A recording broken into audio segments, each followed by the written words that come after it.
yummy, Dad. Slow down. There's plenty for everyone. Ah, so that's the little fellow I've been hearing about.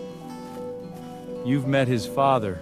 He's been talking about you all the time, old man. You're a big help, sweetie. I know. Let me help you with the vegetables.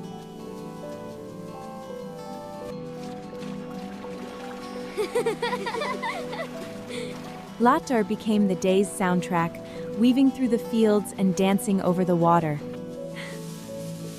And in the quiet moments between, the world itself seemed to breathe, full of small, wonderful secrets waiting to be discovered.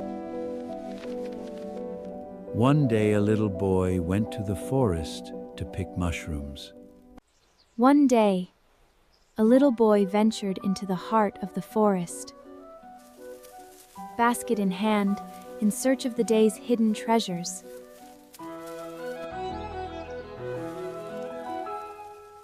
With each new discovery, the forest revealed a little more of its magic, turning a simple task into a grand adventure.